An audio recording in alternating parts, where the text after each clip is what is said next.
Okay, welcome back everyone to some more Dungeon Crawl Stone Soup. Apologies for the delay. I was actually watching EVO the entire weekend, and I was watching the VODs today, again, to do some analysis for myself. So, nerd shit aside, we're gonna go do some more nerd shit. Welcome back to the Deep Hell Fire Elementalist tutorial.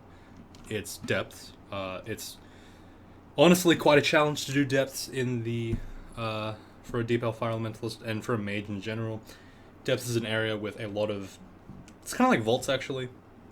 Except that the enemies that kind of swarm you from multiple sides are often very powerful enemies with synergistic things like... Oh my god, I'm so sorry. Deep Trolls, they got the Shamans, and they have the Earth Elementalists that kind of screw you over. Caustic Strike packs. Just generally, the level of danger in depths is pretty high, so... Your best bet here is, again, just play it safe, stick to the same basics we've got, and you're pretty much gonna go through with this. You'll go through depths pretty easily if you're able to, abide by those rules. Again, every single enemy should be kind of engaged from the full screen if possible, and if they can't, well, do your best. That's pretty much all that I can say, I suppose. So last video we did the end of vaults. It wasn't too bad. Didn't pick anything up other than making some small optimizations. We had the protection from magic on. I think at this point in the game we might want to put the +2 protection on instead, rather than MR+. There's a Scarf of Resistance here. That's an incredible pickup for this character, specifically because we only have a +0 cloak anyway. Scarves, of course, give 0 AC. Cloaks give naturally 1, can be enchanted at +2. So you lose 3 AC, but we only lose 1 here. It's pretty much worth it. We can also grab these Gloves of Archery, but there's no real point. We have every other item slot covered, so it's all good. Another Ring of Protection. Could be very good. If it's a +6, that's going to be really great for us. So I remember briefly that our character was running... Oh, that's the wrong character. Hasn't got Spellforged Servitor yet, so we're kind of, in a bit of Frown Town. But if you were to pick up another offense spell, I would definitely have picked that up in the first place. Okay, so we have a Scroll of Acquirement in our inventory that I forgot we had. That's a -5 Ring of Protection. Obviously don't want that. I think at this point, given that we have we have the best staves in the game, pretty much, already, other than RF+, which is not really that relevant. We have a good amount of spells, obviously. Food, 17's probably enough. I'm probably just gonna go for armor and just see what we get. I think that's probably pretty good. Alright, so we got gloves. We have +2 normally.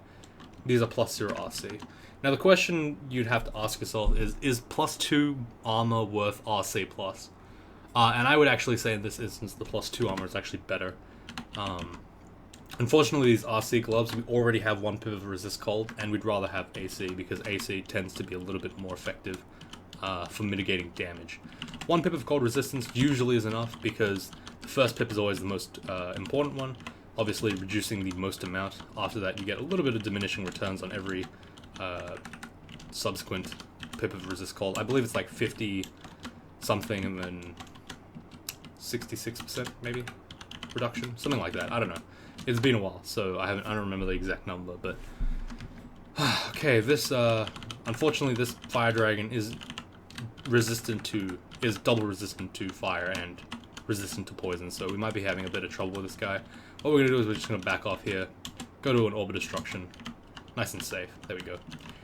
We could avoid a lot of that damage, mostly because of this first pip of resist fire. Again, which is why the Scarf of Resistance is so damn important, and why I'm happy to take it, even at the cost of 1 extra AC. It's a really good thing to just pick up, if you aren't lacking AC, but... I mean, even if you were lacking AC, I'd still very strongly consider it, I'd say. RF's RC Plus is really incredibly good. Just cuts down a lot of damage that you're going to be dealing with. A lot of elemental damage, a lot of range damage, so it's very helpful for us. Like, for example, right there, we would have taken about... so we took about 10 damage. It would have doubled it, so it would have been about 20 damage worth of Ice Bolt breath right there that we would have taken, which could have been a bit dangerous, obviously, if it rolled higher. The AC wouldn't be quite as helpful there. That's just 50% flat reduction. It's much better. So, at least for the Mage, I would suggest trying to get 1 pip of every major resistance. if possible. If not, obviously, whatever. And if you are asking the question, okay, so my character didn't find any resistances, what do I do? Well, I will say that technically the only resistance you really want to have, like, or you absolutely should look for, is fire resistance in the early game. Oh, sorry, by the end of the third rune game. Anything else can be countered by playing extra slow. So that's pretty much the idea. I'm gonna go back here, check the scarf out. It's never gonna be better than what I have. Yeah. Spirit Shield, obviously not very good for a mage. You're gonna be out of options more quickly if you get hit, which is not a good idea. Your mana is your life already. There's no real point in doubling down on that and making it a literal translation, because obviously you won't be able to get away with a lot of things. Spirit Shield. I would say some mages can make use of Spirit Shield, but they tend to be scouts, not mages. Like some magic users, more accurate to say. Pure mages generally do not want Spirit Shield at all, or Guardian Spirit, because it's just not very good. Okay, so there's plus 3 ring in +7, Potion of Curing, Potion of Agility, so these are pretty good. We have 4 potions of Agility and 8 Curing. We can also pick up this Scroll of Teleportation. I guess we'll pick them all up, and we'll just have to accept that we have no money now. It's not a huge deal, but, you know, obviously not ideal in case something good comes along, but whatever, it's all good. It's not a huge deal if we don't have any money. I'd much rather have the consumables in my hand when I need them most, rather than, you know, saving them up for some purchase that we don't even have right now. I mean, there's just like a couple of heal wounds potions left, like here and there, so it's not too big of a deal, I guess, if we don't have that much money. It is quite comforting, though, to know that if we do run out of stuff, we have a very small backup plan on the in Orc, just picking up a couple extra heal wounds. That is very comforting to know that that's a thing. But again, we should still be playing as if we're on our last leg. We're in a very bad position here. There is a Lich that could be firing spells at me, and on the other side is an Etten. I'm gonna blink here to just increase my chances of being on one side. Okay, I need to probably start running. Oh, I got paralyzed. Holy shit. Alright, that could have just ended my run right there. This is a very bad spot for me to be in, completely. I need to blink into the unknown, which is very dangerous, of course. I'm gonna haste myself. I'm gonna put the protection from magic on. That paralysis legitimately could have ended the run in one turn, or in one instance right there. That would have just been completely game ending. Again, I'm playing a bit too fast because Okay, I entered a teleport trap. Alright. I am now completely in the unknown. My mana is low. There's an enemy on the screen. I've teleported away from where I'm safe, and I wasn't safe in the place where I thought I was safe. It is time to now go into complete lockdown mode. Ordinarily, if you were playing on your own, I would immediately close the game, and I would walk away for about 30 minutes and come back later on. Making, of course, a mental note that we're in extreme amounts of danger. Unfortunately, we can't do that because we're in a recording session, so I'm going to have to play this with that mental shock in mind. So I'm going to do my damnedest to stay out of danger here. Unfortunately, I've just been screwed. Yep, I've been screwed. Okay, I do not have resistance to magic, to electricity. I'm just gonna have to try to brute force this a little bit. Okay, I'm now in a slightly scary position. I know that there's a Lich to the left, an Etten we didn't kill, and this glowing orange brain is also dangerous as well. I'm gonna drink a magic potion just to start. I'm gonna also drink an agility potion just to make sure that I don't die. Blow the brain up. He was probably the one that paralyzed me. Or was it the... Oh no, that was the Lich. We were incredibly lucky to only be paralyzed for 2 turns, by the way. That is incredible. Okay. I'm still in danger. I'm gonna burn another haste potion. There's no reason for me not to. I know that the Lich over there can paralyze me. I'm gonna throw 2 orbs of destruction at him. Alright, now he's gone. We got poisoned very badly. That's fine. We can just cure out of that. And now we're almost back to safety. Throw back upstairs. And... okay, we're back. So So that was an example of how depths can really screw you over if you're playing too quickly, or you're just really not paying attention, or you have some glaring weakness that gets exploited. Paralysis, again, as I said yesterday, or sorry, the last video, it's one of those mechanics where you're like, wow, I can't believe we used to play with that. But I'm hoping that that happens next, like, sometime this year, hopefully, 2018. Even though it's been a problem since the beginning of the game, they briefly removed it, and they brought it back for some reason because they thought it was a good idea. It's just not a great mechanic in general. It's just a great way to kill people. But we got out of that. We were very lucky. RNG saved us. Now we have to go back down to depths 2. As you can see, this is why I very much dislike depths as a place. As you can see, all 3 staircases are being held hostage by a number of enemies, and they are not easy enemies to kill. I'm gonna have to continually stair dance to avoid taking too much damage or wasting my mana. Also, I noticed that with this keyboard, I tend to fat finger the going downstairs / upstairs button, so I randomly pop my head back downstairs after I go back up. It's really annoying. I don't know why it's happening only on this computer, on this keyboard, compared to every other keyboard I've used in my life. But it's just real annoying. I might just I might just change one of the keys to make them less annoying, but we'll have to see. Anyway, so again, this is the strategy that you would employ when you're scared out of your damn mind and you're trying very hard to survive. You just kind of take some pot shots at some guys, get down to half mana, heal back up, come back down, continue the process. Obviously doesn't work if there's a lot of enemies in melee, but in this scenario where the entire floor isn't woken up just yet, I'm more than happy to just stand here and just wait. Things will eventually pop up while they're finding me, and I can just kind of shoot at them while my mana regenerates. Anything goes pear-shaped, I just run away. That return was not great. That was actually quite a scary situation there. So again, got a mental issue, got anything unbalancing your mental state, take a break, don't play anymore until you finish. It's the same idea as like anything that people will tell you these days, like when you play Crawl or you play League or you play whatever, any ranked game really. If you're losing a lot and you're scared, just leave and come back later. Don't continue to play where you'll get worse and worse and worse and potentially kill yourself. Obviously not tournament advice, but you guys, if you're really paying attention to this video, probably aren't playing in a tournament yet, or you're not playing seriously in a tournament. Alright, this is the Amulet of the Four Winds. This is an unranda with RN, MR+++, and Clarity. That's going to prevent us from ever being paralyzed again. It's also the first amulet that we found that's pretty decent. Like, regeneration is fine for this character, but again, I had that reasoning, I believe, where I said, you're not going to need regeneration if you're not taking too much damage.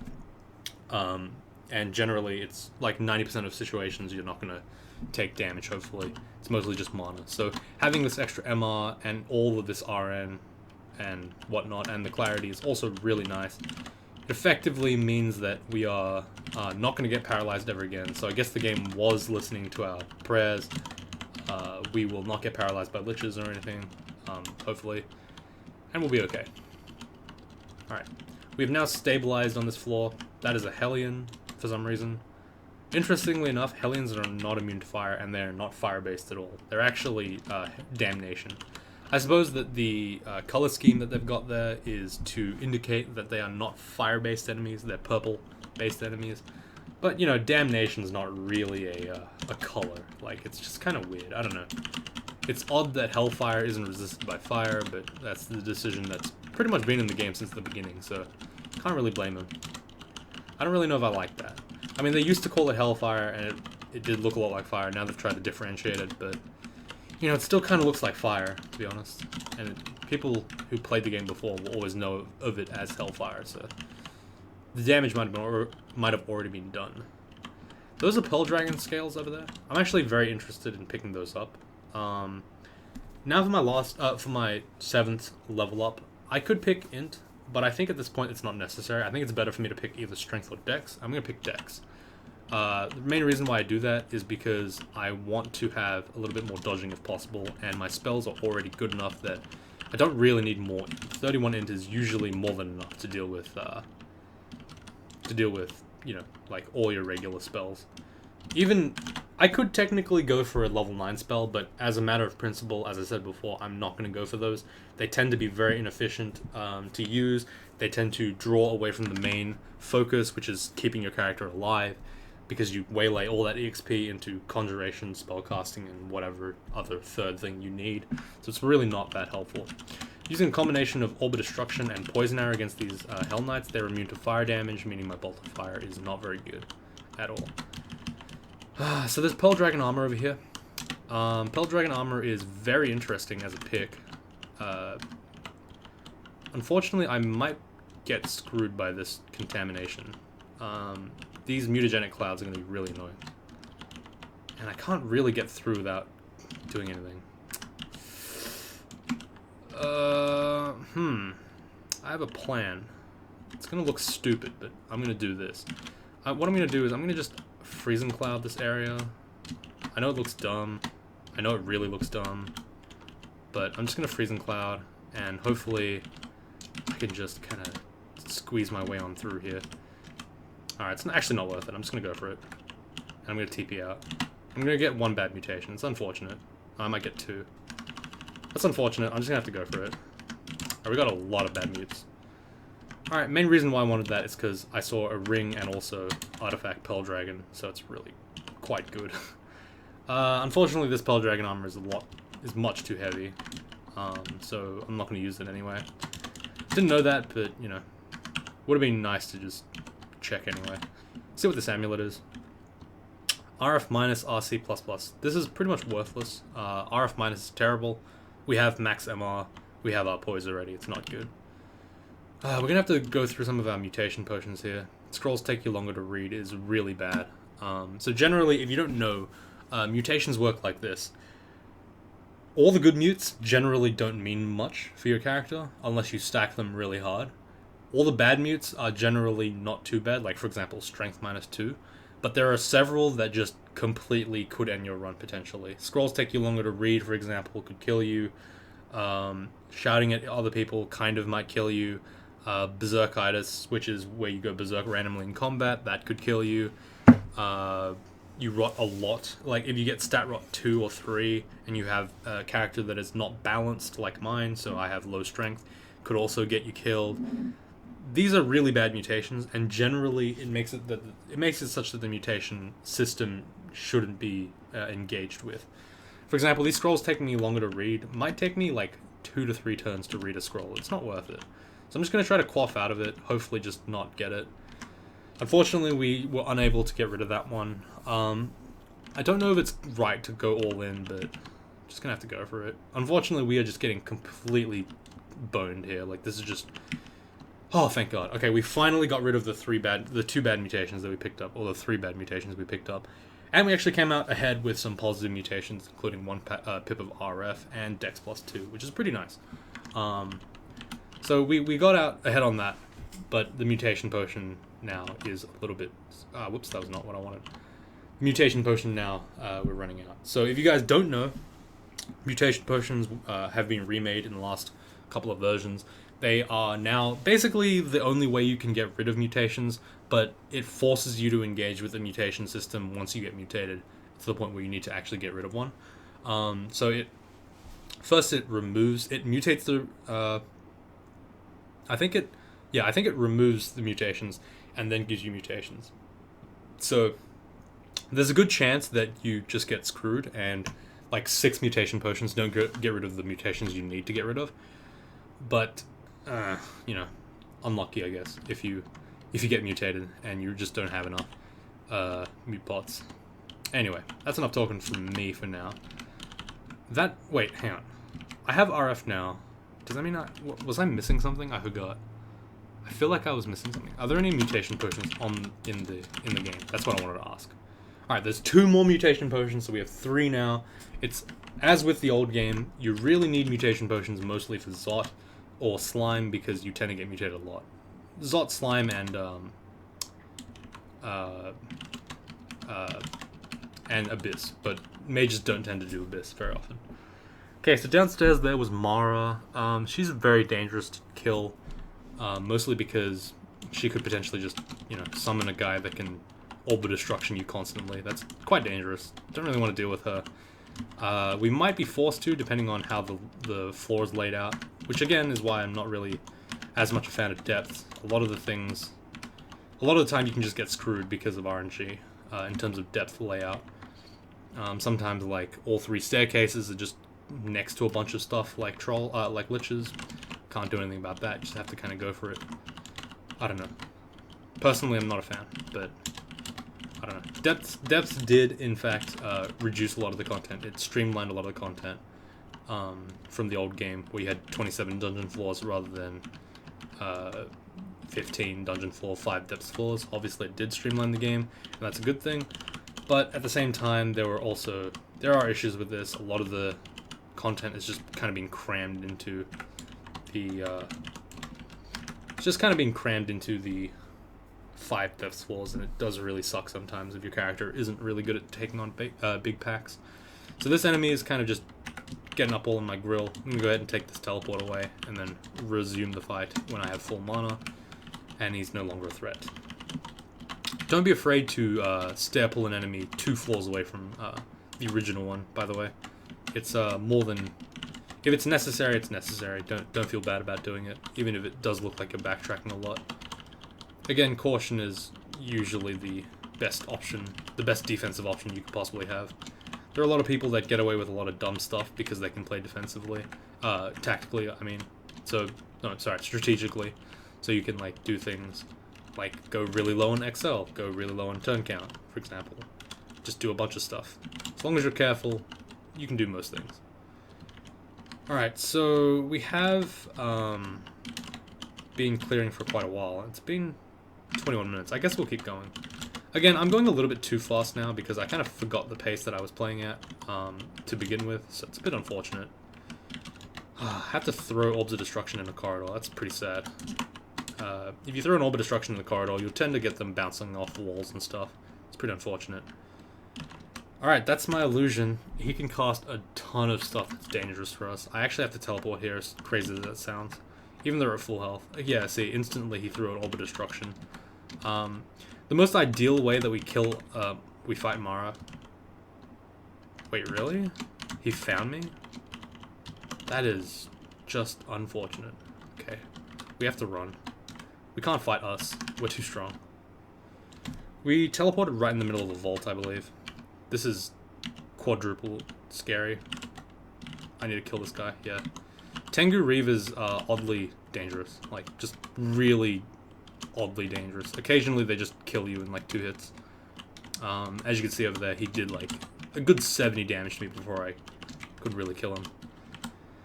Alright, so against Mara, the best way for us to engage him is to just see him at full screen, Orb of Destruction him 3 times, and he dies before he even does anything. That's like the ideal position for us to be in. You kind of have to understand that a mage has their own... Each mage has their own like ideal ranges that they want to engage enemies at. Usually full screen because of how mages want to operate. But if they don't engage at those ranges, they will be significantly less effective. Us being at full screen with Orb of Destruction potential will kill pretty much everything in the game, including Orbs of Destruction and such. Sorry, Orbs of Fire. So if we can find Mara at full screen, we may be able to just kind of take him out. And obviously in open space, so that we can get the Orb of Destruction to land yeah, pretty much consecutively. There's a Juggernaut here. This is quite a scary position for us to be in. He can do a lot of damage to us. We're just going to poison arrow him a couple of times. Hopefully he just dies. Yeah, he does. Nice. This looks like a full area vault. I'm a bit scared, especially because Mara's behind me potentially, but just going to go in for now, just see how it goes. The Juggernaut Skeleton's very strong. Again, Animate Skeleton is disproportionately powerful considering how cheap it is. If you summon a high-end skeleton, you just get a lot of mileage out of it. It's crazy. It's a good spell. It was very fair. Like, I honestly think... Okay, there's a Lich here. Let's just calm down for a sec. He's hasted. Probably not worth me hasting as well, but, you know, just in case. Have that option in mind. It was very, very fairly nerfed, I think, before. Previously, like, your skeletons were just infinite, meaning that you would just have this incredible mass of skeletons that you could just bring about with you for one skill level. It was really good. The defender's holding a plus 14 obsidian axe. That's quite unfortunate for us. We may have to just teleport again. Yep, he's doing a lot of damage to us. Okay. Let's just run away from this Iron Dragon. Hopefully we can get the defender by himself. If we can do that, we can probably kill him. But yeah, with the Iron Dragon in the way, it was a bit of a scary situation. Okay, again, I tried to engage him at our optimal range by backing off immediately. Didn't work out so great, but it was fine. Stuff gives us access to our elect. That's actually kind of useful to hold on to. The sling kind of sucks. I'm just going to drop it now. I don't think there's any options for us in melee anymore. I think this character is, at this point, so far advanced that enemies just won't give a shit if I'm not in melee with them. So again, this is like sort of our optimal position. I'd rather be on the staircase, but if we can just get a quick couple of orbs of destruction on him, he could actually just die straight up, which would be very helpful to us. I'm gonna retreat to the staircase, and there we go, perfect. So that was just, again, an example of just us optimally engaging because he's at full screen. We have a quick getaway with that corner, and we were able to actually take him out before he even like reacted to us, really, which is again one of the. Oh, okay, interesting.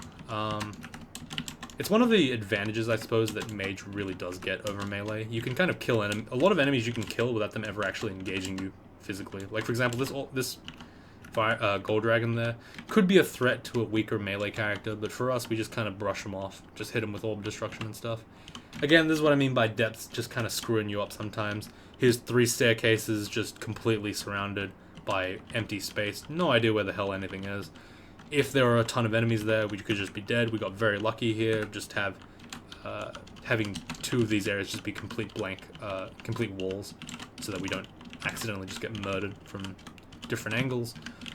There's a Necromancer here, he's got some high level undead. Could be a bit of an issue. I'm gonna do something that looks a bit dangerous, pulling a Gold Dragon up, but the main reason why I want to do that is because he's not an incredible threat to us. We're mostly going to be able to kill him with Orb Destruction, and we want to get him by himself. Look at that. Again, get to that optimal position, Orb Destruction. Mwah, beautiful. Kills anything in the game. Definitely. Look at that. Glorious. Staff Energy is making that hungerless compared to 3 pips. I would honestly say at this point I probably would switch to the Power Staff just to have a bit more mana, a bit more leeway, but you know, I really do like that energy.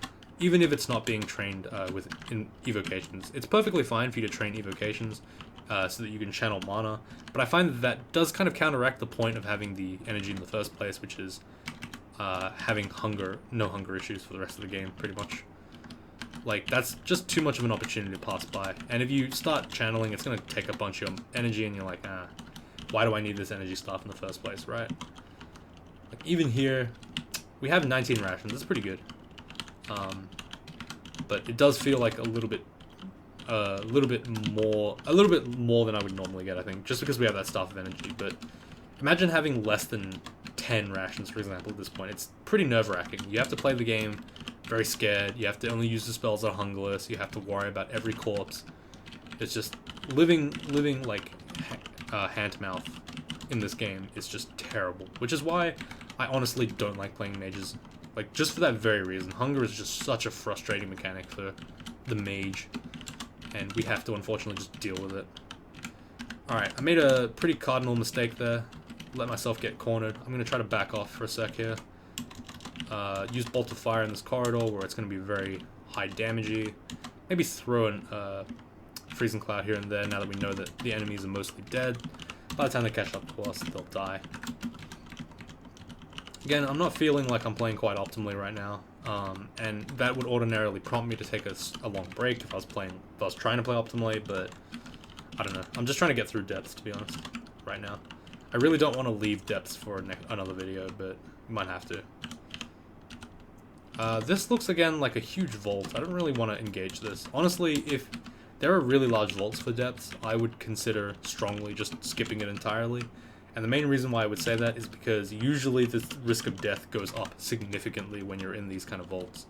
I will go into it though, because I'm being a bit foolish, but you know, just note that it's not great.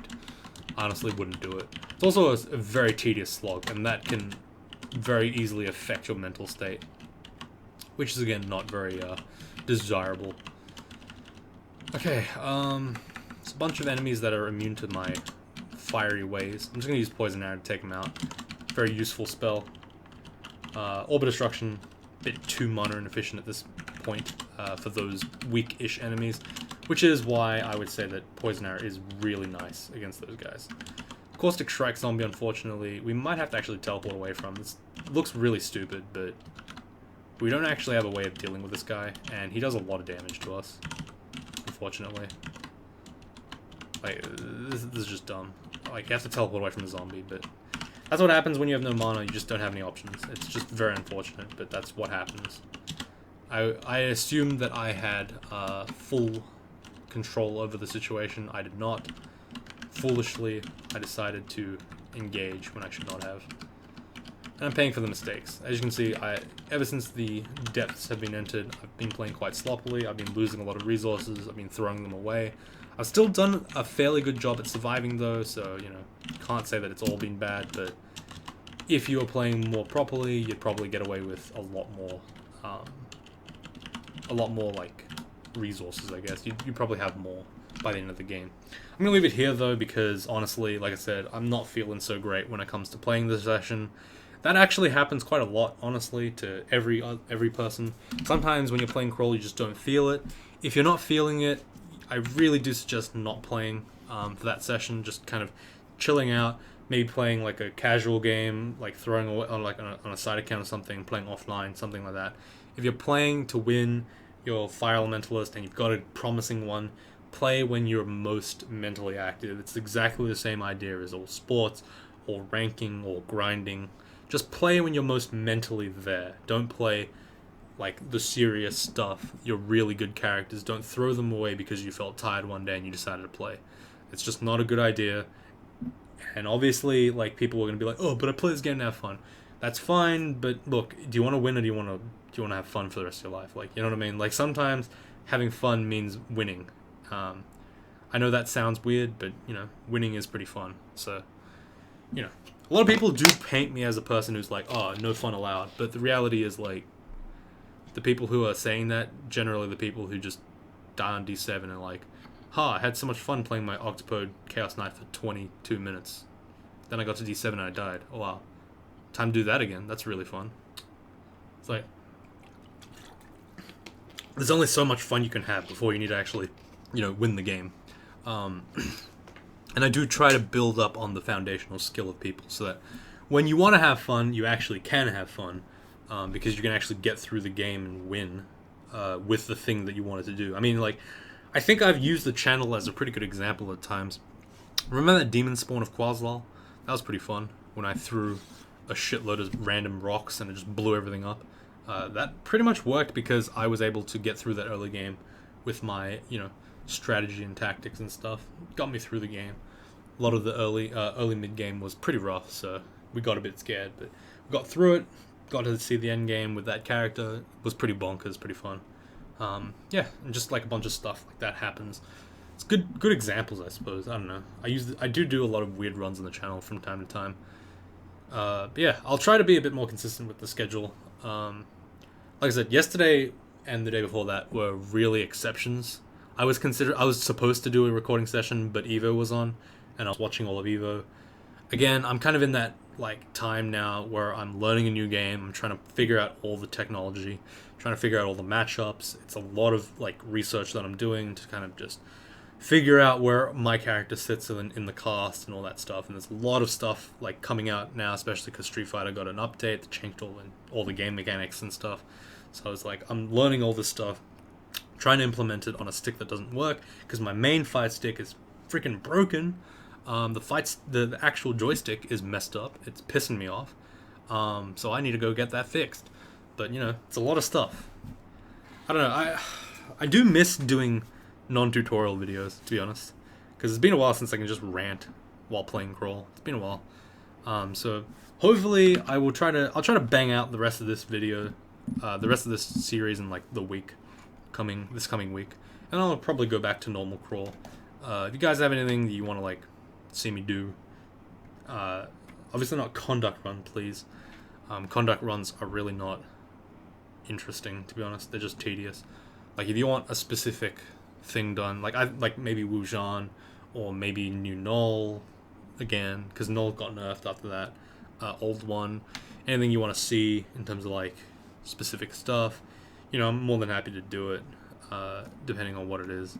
I mean, there was like this one time where a guy was like, "Oh, can you do Tengu Transmuter of Quaslol because I randomed it.